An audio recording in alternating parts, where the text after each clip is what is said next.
এই দিনটি প্রতিবার আমরা উৎসর্গ করি মহানায়ক উত্তম কুমারকে, যিনি চিরনায়ক এবং চিরদিন বেঁচে থাকবেন আমাদের সবার হৃদয়ে। আমরা বিশেষ করে তাকে হয়তো দেখতে পাইনি, কিন্তু তার ছবি খুব ছোট্টবেলায় মায়ের সাথে যখন তৃতীয় চতুর্থ ক্লাসে পড়ি দেখতে যেতাম, একটা দুটো মনেও পড়ে। আর আমরা পুরো বাংলা গানের পোকা ছিলাম তখন। এত ভালো ভালো বাংলা গান তখন বেরিয়ে এসছে চলচ্চিত্রের মধ্যে দিয়ে। সেই ধারাটাকে আজও যখন আমরা বিভিন্ন অনুষ্ঠান করি, যে গানগুলো মহানায়কের গলায় শোনানো হয়েছিল এবং বিশিষ্ট শিল্পীরা সেই গানগুলো গেয়ে তাকে সম্মান জানায়, তখন মনে হয় বাংলার অস্তিত্ব বাংলা কিন্তু আজও ধরে রাখতে পেরেছে। উত্তম কুমারের সাথে বাংলার অস্তিত্ব রক্তের সম্পর্ক, বাংলার সংস্কৃতির সাথে রক্তের সম্পর্ক। নিজেদের আইডেন্টিটি কখনো নষ্ট করতে নেই। সবাইকে ভালোবেসেও নিজের জীবনের যে গভীর শিকড়, তার নিজের অস্তিত্ব, সেটাকে খুঁজে পেতে আমরা বারবার সন্ধান করি নতুনত্ব আরও কিছু করা যায় কিনা। আপনাদের সকলকে অনেক ধন্যবাদ আবার জানাই। 2023 পর্যন্ত 23 জন কৃতি অভিনেতা অভিনেত্রীকে আমরা মহানায়ক সম্মান জানিয়েছি। এছাড়া 41 জন চলচ্চিত্র ব্যক্তিত্বকে বর্ষসেরা সম্মান আমরা জানিয়েছি। 141 জনকে বিশেষ চলচ্চিত্র পুরস্কার দেওয়া হয়েছে। 21 জনকে চলচ্চিত্রে সারা জীবনের অবদানের জন্য এই মঞ্চ থেকে সম্বর্ধনা দেওয়া হয়েছে। নাম খুঁজতে বসলে অনেক সময় দেখি সবাইকেই প্রায় দেওয়া হয়ে গেছে, নামই খুঁজে আর পাই না। তার কারণ 2012 সাল থেকে কন্টিনিউয়াস এই প্রোগ্রামগুলো আমরা করি। এটা আমাদের জীবনের নিত্যদিনের সঙ্গী এবং বিশেষ করে অনেক কাজ আমরা করেছি। আমি সেসব নিয়ে আজকে আর কিছু বলবো না। রচনা শুধু এখনও আসতে পারিনি, আমার মনে হয় ফ্লাইট ডিলেড আছে এবং আজকে যেহেতু পার্লামেন্টেও আছে, কাজে ওরা হয়তো আসতে একটু দেরি হবে। আমাদের সকলকে অভিনন্দন। বিশেষ করে প্রসেনজিৎ 40 বছর ধরে তার অবদান বাংলায় চলচ্চিত্র শিল্পে শুধু নয়, টেলি ক্ষেত্রে, চলচ্চিত্র ক্ষেত্রে, সংস্কৃতির ক্ষেত্রে, সামাজিক ক্ষেত্রে ও আমাদের গর্ব। আমাদের গর্বের বাংলার গর্বের উৎসারী। আমার হৃদয়ের অকুণ্ঠ ভালোবাসা, শুভকামনা ভবিষ্যতের জন্যও থাকবে। আমি আমার ক্ষুদ্র ভালোবাসা দিয়ে ছোট্ট করতে চাই না, কিন্তু অনেক অনেক ভালোবাসা জানাই। মহানায়কে ভূষিত হয়েছেন নচিকেতা। নচিকেতাকে আমি সবসময় বলি নাচি নাচি। নচির গানের ছন্দে নাচে, তালে নাচে এবং গানের সাথে প্রাণের এত সুরধারা, যা প্লাবনের মতো শ্রাবণের ধারার মাঝে জড়িয়ে পড়ার মতো। কাজে তার গান, তার বন্দিশ, তার ক্লাসিক্যাল গান আমাদের মুগ্ধ করে। কিছুদিন আগে আমরা হারিয়েছি রশিদকে।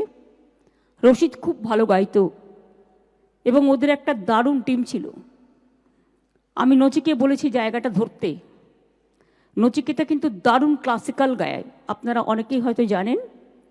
তাছাড়া জীবনমুখী গান থেকে শুরু করে, রবীন্দ্রসঙ্গীত থেকে শুরু করে, এমনকি জয়ন্তী মঙ্গলা কালী গানে বন্দিশ থেকে শুরু করে সবটাই করে। কাজেই সে আজকেও গান গাইবে এবং মহানায়ক সম্মান তার হাতে তুলে দিতে পেরে আমরা ধন্য হয়েছি। আমাদের অনেক ভালোবাসা থাকবে। শুধু একটা রিকোয়েস্ট থাকবে, একটু খাওয়া দাওয়া করতে বলুন তো। একদম খায় দেয় না, দেখুন চেহারাগুলো কি হয়েছে সব। খাওয়া দাওয়াটা একটু করতে হবে। ইন্সপিরেশন আমি আমি আমার খাওয়া দাওয়া করি ঠিক মতো। আমি তো নিজে ইচ্ছে করে কমিয়েছি, কিন্তু ও কমাতে কমাতে এমন জায়গায় করেছে যে তার কোনো তুলনাই চলে না। নিজেকে তো ভালো থাকতে হবে একটু। আমি বলেছি তুমি যদি খাওয়া দাওয়া না করো তাহলে তোমার বাড়িতে গিয়ে আমি হানা দেবো এবারে। আমরা আজকে খুবই ধন্য, সুভাষিসদার মতো একজন অতি পরিচিত শিল্পী, যাকে সবাই চেনে পুরনো দিন থেকে আজ পর্যন্ত, এখনও ঠিক বয়ে চলেছে সেই দাঁড় টানা পালের মতো। আপনার জীবন সুন্দর হোক, শরীরটা একটু নজরে রাখুন। আমার মনে হচ্ছে আপনার শরীরটা ভালো নেই। ভালো থাকবেন, সুস্থ থাকবেন। আমাদের বিশেষ করে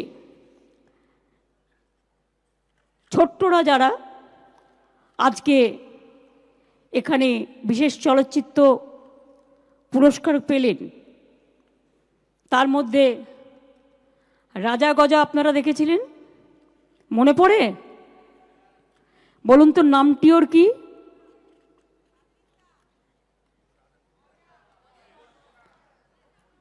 তার নামটা কি?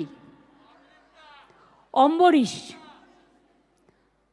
খুব মজা করে সিনেমা করে, টেলি একাডেমি সব কিছুই করে, টেলিফিল্মেও কাজ করে এবং কখনো তার ক্লান্তি নেই। কাজ করে যাওয়াটাই তার জীবনের স্বপ্ন। এখনও জীবনের অনেক দিন বাকি আছে, অনেক কাজ করবেন, আরও অনেক অনেক মুকুট নিয়ে আসবেন নিজেদের খাতায়, এটা আমার বিশ্বাস আছে। তাকে আমার অনেক ভালোবাসা। রুক্মিণী, হয়তো ভাববেন রুক্মিণীকে অনেকে আমরা আবিষ্কার করেছি দেবের কয়েকটা সিনেমা থেকে। খুব ভালো কাজ করে, ভালো মেয়ে, এবং আমাদের অনেক অভিনন্দন থাকবে আগামী দিনের জন্য। এবং please congratulation to Dev also. ওরা পার্লামেন্টে ভিজি আছে বলে আসতে পারেনি। আমার এখানে কাউন্সিলেট এমবাসি থেকে অনেকে এসছেন। উত্তম কুমারের পরিবারের সকলে এসছেন, প্রতি বছরই তারা আসেন। বিশিষ্ট শিল্পী সুভাদা, নৃসিংহ ভাদুরী, আমাদের সত্যম, আমাদের ফিরাদ হাকিম মেয়র, স্বামীজি, স্বামী বিবেকানন্দ ইনস্টিটিউট থেকে, ওনার বাড়ি থেকে রেসিডেন্সিয়াল থেকে বেলুর মঠের হয়ে উনি এসছেন, এবং চন্দ্রিমা, ববি, অরূপ, ইন্দ্রনীল, শান্তনু খুব ভালো গান গাইছেন আর্টিস্টরা। আমরা তাদের গানের দিকে তাকিয়ে আছি, আরও গাইবেন। বিবেক কুমার কি ভালো গাইলো দেখলেন? ও কিন্তু আমাদের সরকারে প্রিন্সিপাল সেক্রেটারি, আমার ল্যান্ড ডিপার্টমেন্টের এবং আইএনসি ডিপার্টমেন্টেও কাজ করেছে। ও এত ভালো বাংলা গান গায় আর কি সুন্দর গান তোলে, খুব ভালো, ভীষণ ভালো। এবং ও বরঞ্চ বাংলা গানে অনেক অনুপ্রেরণাও দেয়। আমার খুব ভালো লেগেছে, থ্যাংক ইউ সো মাচ। আমাদের দিব্যও খুব ভালো গেয়েছে, দেবজ্যোতি, মান্নাদের গান।